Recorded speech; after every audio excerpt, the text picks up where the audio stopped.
제가 2015년 10월 30일부로 이제 총회 명을 받고 키르기스탄에 선교를 지망했습니다. 제가 일부러 지망했던 것은 제가 전에 오남교에 있을 때에 우리 키르기스탄의 후원교였습니다. 제가 2년 동안 거기에 선교를 갔다 오는데 그 키르기스탄을 보니까 너무 열악했습니다. 그리고 제가 기회가 되면은 꼭 거기 한번 선교 한번 해보겠다는 그 마음을 품고 늘 기도하고 있었습니다. 그러나 제가 그때 나이가 59세이기 때문에 총회에서 제 나이에 또 선교사를 보내주겠나 좀 걱정이 됐어요. 그래서 그 해에 키르기스탄 학예 수양의 강서로 인도하고 오자마자 이 목사님이 부탁했습니다. 제가 키르기스탄 한번 선교 나가면 안 되냐고.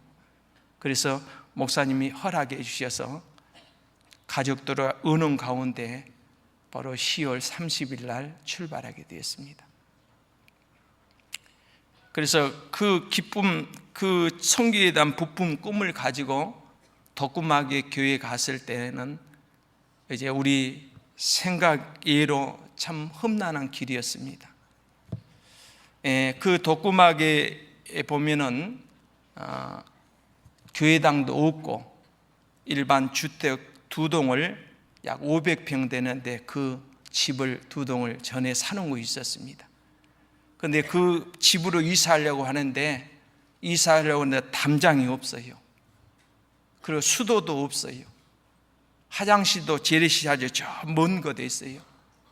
그래서 또 우리 애국 사람들은 항상 그 나라의 그 어떤 표적의 대상이 됩니다.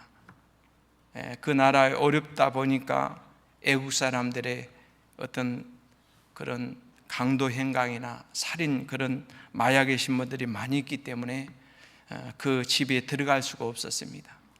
그래서 그 주변에 아파트를 얻어서 들어가게 됐습니다. 제가 10월 말에 갔으니까 가자마자 11월 달에 이제 추워집니다. 겨울이 됩니다. 이제 거기서 이제 아파트에서 잠을 자는데 그 동네는 다 석탄을 뗍니다. 이제 우리나라 같으면 어떤 예부에 가스가 들어온다라도 문이 잘 이렇게 봉합되어 가지고 외부의 공기를 차단할 수 있지만은 그 나라는 아파트라게도 그렇게 썩 좁지 않습니다. 그래서 그 문틈 사이로 계속 가스가 돌아서 제 자매가 2번이나 쓰러지게 됐어요. 그래서 하루는 또 한 번 더 쓰러지고 이제는 죽겠다 해서 급히 옆에 이제 교회 깐뜨로 택시 타고 피신을 하게 됐습니다. 그래서 우리가 선교도 한 번도 못 오고 여기서 순교 당하겠다 생각이 들어서 총회적으로 연락했습니다. 아무래도 우리가 좀 아파트 좀 고층으로 올라가야 될 것 같습니다. 왜 그러냐면은 가스가 다 밑으로 내려오잖아요. 겨울 되면은 푸에게 가스가 탁 차게 해서 숨을 쉬기가 어렵습니다. 이제 우리 키르기스탄 중에서도 우리 지역의 가장 오지입니다. 추위라고 하는데 시골이라 그 말이에요. 가스가 안 들어오거든요. 그래서 집집마다 다 석탄을 뗍니다. 석탄도 우리나라 연탄이 아니라 큰 온석 이걸 다 망치로 깨가지고 그걸 이제 삐치가라고 그걸 떼요. 저도 2년 동안 뗐거든요. 그래서 아파트 5층으로 올라가니까 그래도 살만 나요. 가스가 일은 안 하고 다 밑으로 이렇게 흐르기 때문에. 우리가 무슬림이라고 해서 전도가 되지 않는다고 항상 그랬는데 왜 안 되겠니 하나님. 그래서 또 교회당 끝냈으니까 이제 우리가 교회당 지는 것이 아니고 전도를 하지 않느냐. 그래서 계속 기도하는 가운데 한 2주에 한 번씩 한 사람 계속 전도 집회를 했어요. 왜요? 삼중 통역을 해야 되니까. 제 통역관이 러시아로 하면은 러시아에서 또 키르키즈로 통해요. 우리 교회만 그랬습니다. 그렇기 때문에 구원받았다 할지라도 믿을 수가 없어요. 예, 통역이 정확히 안 되니까.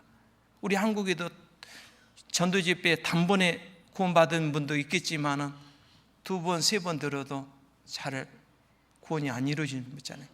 더더욱 거기는 무슬림이라, 그리고 공부를 많이 안 했기 때문에 이해력이 얼마나 떨어진지 몰라요. 여러분, 죄송합니다만 우리 학교 수업해서 하루 시험 보면 몇 과목 보통 봐요? 서너 과목 하루 보잖아요. 그거는 한 과목 갖고 하루 종일 봐요. 왜 그러겠어요? 점수가 너무 안 나오니까. 우리 막내딸이 고3 거기서 다녔잖아요. 오늘 몇 과목이냐? 한 과목. 너 왜 이제 왔어? 점수가 안 나오니까 선생님들 일일이 체크한대요. 아니 그러면 점수가 안 나오든지 거기 평가가 나와야 될 거 아니야.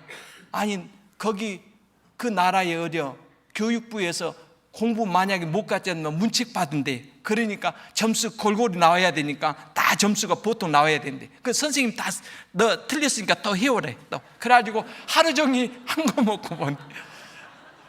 그러니 수준이 얼마나 낮겠습니까? 그래서 그런 속에서 이제 설교를 했는데 굉장히 어렵습니다. 1시간 설교를 하려면은 아주 애끝으로 설교를 준비해야, 내가 통역관이 정확하게 했는데 눈치 보고 그 다음 저 방송실에서 정확하게 전달했는지 이렇게 삼각으로 돌아가서 하니까, 그래도 어떻게 보면 구원받은 거 신기해요. 그래서 해보니까 되구나. 그래서 열심히 2년 정도는 교회당 짓고 1년 동안은 정말 계속 전도하기 전에 작년에 학예 수양에 148명 데리고 왔습니다. 아, 되구나. 근데 문제가 생겼어요. 제 자매의 건강에 문제가 생겼어요. 제가 사는 데는 좀 키르기즈에서 가장 높은 지역입니다. 우리 조금 멀으면 기가, 높은 산은 기가 딱 막혀버리잖아요. 언젠가부터 우리 자매가 그 고산지대에서 집회를 하는데 가슴이 답답하다고 그래요. 그런 일이 없었거든요. 아, 이게 그동안 교회당 지면서 제가 교회당 질 때 몇 킬로 빠질 것 같아요? 7kg 빠졌어요. 7kg. 우리 자매는 계속 같이 저녁에 둘이 설계 내고지고 밤늦게까지. 내가 해봤지 않았으니까 이렇게 되겠다, 시행착오 되면서 계속 둘이 또 밥을 해줘야 돼요. 우리가 식당은 좀 멀고, 그래서 우리 자매 계속 성도 돌아가면서 밥을 해줘야 돼. 그러면서 무리가 됐고 심장의 압박이 좀 되는 것 같아요. 그 저녁에는 찬 공기가 내리잖아요. 그 만년설의 찬 공기. 그리고 거기 살면서 여러 가지 물도 안 좋고 이런 것들이 서서히 몸이 안 좋은지 몰랐어요. 그래서 여기 보니까 보통 맥박이 100에서 100 정도 되면 우리 자매가 45밖에 안 되는 거예요. 그래서 형제님들이 검사해 보다가 지금까지 이런 부정맥은 처음이다 그래. 그래서 바로 서울대 병원에 입원해서 수술 들어가야 된대. 그래서 근데 놀랍게도 하나님이 계속해서 수술하려고 하면 이렇게 연기돼 가지고 안 하고 한 5, 6개월 동안 여기서 치료받는 가운데 이합주에 병원에서 진찰해 보니까 심전도 검사하니까 정상이래요. 그래서 부득이하게 이제 교회 성도들에게 이렇게 정들어 가지고 교회가 지금 한참 재미있게 청년들이 굉장히 활성화되고 학생들이 많아요. 근데 갑자기 자매가 이런 상황이 되니까 제가 매일같이 간다는 이제 여기 총회에서 발령이 나는데 가야 되는데 솔직히 매일같이 울었습니다. 진짜 오기 싫었어요. 제가 그를 뼈를 묻겠다는 각오로 그런 마음을 가지고 했습니다. 근데 죄송합니다. 제 개인적인 얘기가 내 자랑을 아닙니다. 그동안 하나님이 내가 무지하고 또 나이도 있고 그래서 전혀 모르는 기도만 했어요. 근데 하나님이 이렇게 모든 어려움 없이 다 준비하신 하나님, 여호와 일에 하나님 앞에 정말 감사드리고 싶어서 나 혼자 기도하면서 나 혼자 감사만 하고 기도했던 것이 하나님께서 여러분들도 좀 함께 은혜를 나눴으면 좋겠다, 그런 생각을 갖게 되었어요. 그리고 지금 너무 안타까운 것은 지금 현지에 있는 선교사님들을 위해서 기도해 주세요. 제가 후임으로 어떤 그 구나모 목사님 얘들 때문에, 여러분 제가 막내 딸이 고2 때 2학년 마치고 그 학교에 들어갔어요. 그 학교의 건물은 70년 된 학교입니다. 건물이 4층 건물에 화장실이 하나입니다. 남자 화장실, 여자 화장실. 그것도 그 건물 안에 있는 거 아니라 그 건물에다 운동장 내려서 운동장 중간에 끝에 있어요, 양쪽에. 근데 우리 딸이 1년 동안 화장실 한 번도 안 갔대요. 무슨 소리냐? 그래서 여자 화장실을 가보니까 들어가니까 화장실 문이 없어요. 양쪽에 봤는데 통만 2개 있지 거기도 문이 없어요. 들어가면 또 더 들어가 보니까 거기도 문도 없이 통만 있어요. 얼마나 냄새나니. 그 화장실에 갈 수 있겠어요? 그래 예지가 아침에는 밥을 안 먹고 가고 물을 안 먹고 가요. 왜 그랬어요? 화장실에 가기 싫어서. 거기서 1년 동안 했어요. 제가 여러분 기도 부탁드린 거예요. 우리가 선교지 여러분들을 많이 다녀오셨습니다. 우리는 그냥 객관적으로 그분들의 그냥 사는 것만, 겉모습만 보고 오잖아요. 그런 선교사님들은 사명 받았기 때문에 그 어려운 현실을 절대 말하지 않습니다. 저는 이제 왔기 때문에 여러분 그 자녀들을 위해서 기도해 주세요. 여러분 선교사님들이 가끔 저녁에 모여서 저녁 내 교제 나누는 거 보니까 애들 때문에요. 애들 때 한국에 돌아가자. 얼마나 오지 말아요. 우리 애도 고3짜리가 고3학년 공부를 하는데 한 말도 언어가 안 되잖아요. 거기서 애들과 섞여서 공부를 3학년 과정을 공부한다고 생각해요. 애들 얼마나 스트레스 받아요. 얘가 2번이나 대상포진 나왔어요. 날마다 이불 속에서 울고 있어요. 나는 애들이 뭐 공황장애 온다, 그거는 이해가 안 됐어요. 처음에 전도인들도. 그런데 그럴 수밖에 없어요. 애들. 첫째는 물을 먹을 수가 없어요. 그 물이 뭐돼요? 석회석이기 때문에. 그리고 거기에서 음식을 먹을 수가 없어요. 우리 애들 2번이나 응급실에 갔기 때문에 음식을 먹을 수 있어요. 위생이 너무 안 좋으니까. 그래서 지금 현지에 있는 그런 전도인들, 그것이 이제 1년 동안 얼마나 힘든지 몰라요. 여기 아까 김동호 목사님 여기 계신 것 같은데, 애들 내가 멕시코 할 때 애들이 학교 안 간다고 아침에 울면서. 왜 그러겠어요? 말을 안 통하지 수업은 진행되지 얼마나 학생이 답답하겠어요. 학교 매일같이 안 간다. 한국 돌아가자. 그럴 때 부모의 마음은 얼마나 아프겠어요.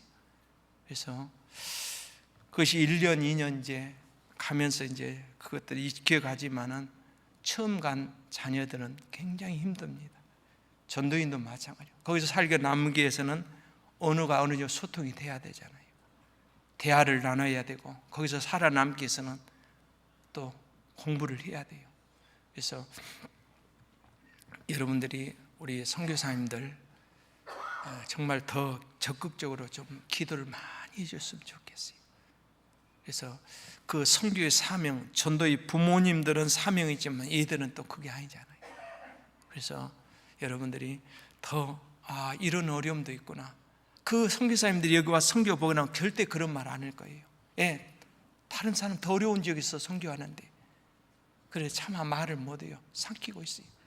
저는 왔기 때문에 여러분 현지에 있는 그 전도인들의 자녀들의 그런 애로사항도 있다는 거 아시고, 어쨌든 간에 우리 키르기스탄마다 더 어려운 지역도 많이 있을 거예요.